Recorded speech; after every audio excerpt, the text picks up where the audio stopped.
আসসালামু আলাইকুম এভরিওয়ান, আশা করি সবাই ভালো আছেন। পবিত্র মায়ের রমজানের সবাইকে অনেক বেশি শুভেচ্ছা। 2025 সালে আজকে থেকে প্রথম রোজা শুরু হবে।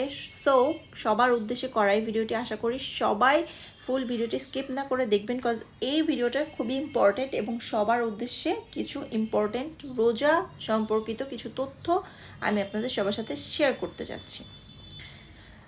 আজকে থেকে প্রথম রোজা। ম্যাক্সিমাম ছেলেরাই বাইরে তারাবি পড়তে যাবে, কিংবা যারা বিজনেস করে, মার্কেটে জব করে, তারা সবাই মার্কেট সাইডে কাজে থাকবে। অনেকে 12টা-1টার দিকে, অনেকে বা রাত 2টা-3টার দিকেও বাসায় ঢুকবে। আর মেয়েরা যারা আছে ইফতার করার পরপরই দেখা যায় যে ঘরে সব কাজ করতে যায়, কিংবা অনেকেই আবার তারাবি পড়ে ম্যাক্সিমাম মেয়েরাই তারাবি পড়ে, কিংবা ঘরে সেহরির জন্য রান্না করবে।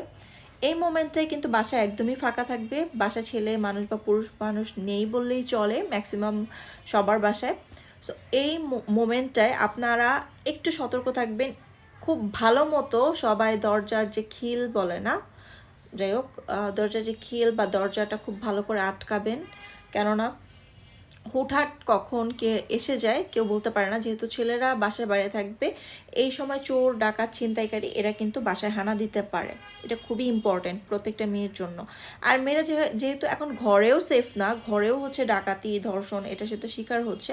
সো ঘরেও মেয়েদের এই জিনিসগুলো মেনে চলতে হবে। আর যারা ছেলেরা বাইরে তারাবি পড়তে যাবেন, তারাবি পড়তে যাওয়ার সময় কিংবা যখন অনেক রাতে ব্যাক করবেন, দেখা যায় যে অনেকে আবার সাথে সাথে ব্যাক করে না।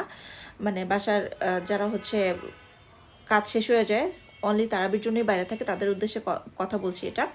সো অনেকে তারাবি পড়ে সাথে সাথে বাসায় আসে না, দেখা যায় যে বন্ধু বান্ধবের সাথে একটু আড্ডা দেয়, অনেক রাত 11টা, 11:30টার দিকে বাসায় ঢুকবে। ওই মোমেন্টটায় আমি আপনাদের জাস্ট কিছু সিম্পল উদাহরণ বা এক্সাম্পলের মাধ্যমে বলে দিচ্ছি। ওই মোমেন্টটায় একসাথে সবাই বাসায় আসার ট্রাই করবেন। একা বা আগে পরে কেউ আসার ট্রাই করবেন না বা আসবেন না, কেননা ওই টাইমে ঘাপটি মেরে অনেক এলাকায়, অঞ্চলে কিংবা অনেক অলিতে গলিতে বিভিন্ন রকম ছিনতাইকারী, সন্ত্রাসী ওত পেতে বসে থাকে, কখন কাকে অ্যাটাক করবে, কখন কাকে মেরে ধরে কেটে সব কিছু নিয়ে যাবে। সো এই জিনিসগুলো খুবই সতর্কতার সাথে একটু দেখবেন, সবাই একটু চোখ কান খোলা রাখবেন এবং এই জিনিসগুলো একটু মেনে চলবেন। এবং মেয়েদের উদ্দেশ্যে বলছি, যারা তোমরা বাইরে কাজ করো কিংবা বাইরেও যেতে হয়, কিংবা অনেক মেয়ে শপিং মলেও কাজ করে, কিংবা বিভিন্ন শোরুম এখানে সেখানেও কাজ করো, অনেকে রাতে বাসায় ব্যাক করবে। সো তোমাদের উদ্দেশ্যে, সবার উদ্দেশ্যে বলছি, একটা ছোট কলম বা খুবই ছোট কেচির মতো একটা কিছু ব্যাগে রাখবা, ক্যারি করবা, যেন এগুলো তোমাদের কোনো কাজে আসে। আর যারা যারা এখনও রোজার প্রস্তুতি নেননি, অবশ্যই রোজার প্রস্তুতি নিয়ে ফেলুন। আজকে রাতে খেয়ে কালকের থেকে রোজা, সবাই 30টা রোজা রাখুক। সবার জন্য অনেক অনেক দোয়া করব, সবার রোজা অনেক ভালো কাটুক। আমি তো আলহামদুলিল্লাহ রোজার প্রস্তুতি নিয়ে নিয়েছি। আজকে পুরো রুম ক্লিন করেছি, তারপরে বাজার করেছি আলহামদুলিল্লাহ। তো এভরিথিং মিলে আলহামদুলিল্লাহ। আমি গতকালকে বাবার বাসায় গিয়েছিলাম, আমার ভাইদের সাথে, ভাবির সাথে দেখা করেছি, বোনের সাথে দেখা করেছি। বাবা অনেক কিছু দিয়েছে, সেগুলো নিয়ে আসছি। সবাইকে, আমি যেহেতু আলহামদুলিল্লাহ পরিবারের ছোট মেয়ে, এমনকি পরিবারের কি বলে সবাই ছোট বউ প্লাস।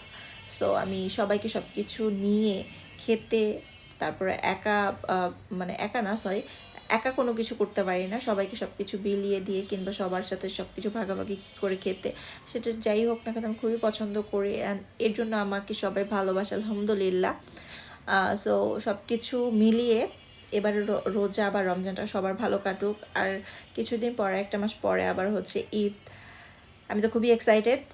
সো আমি তো রোজার পূর্ব প্রস্তুতি নিয়ে ফেলেছি, এবং এই ভিডিওটা শুধুমাত্র তাদের উদ্দেশ্যে করা যারা এই জিনিসগুলো একদমই মাথা থেকে ঝেড়ে ফেলে দিয়েছেন কিংবা কোনো কিছুই মনে করতেছেন না।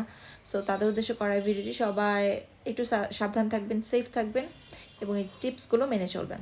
আল্লাহ হাফিজ।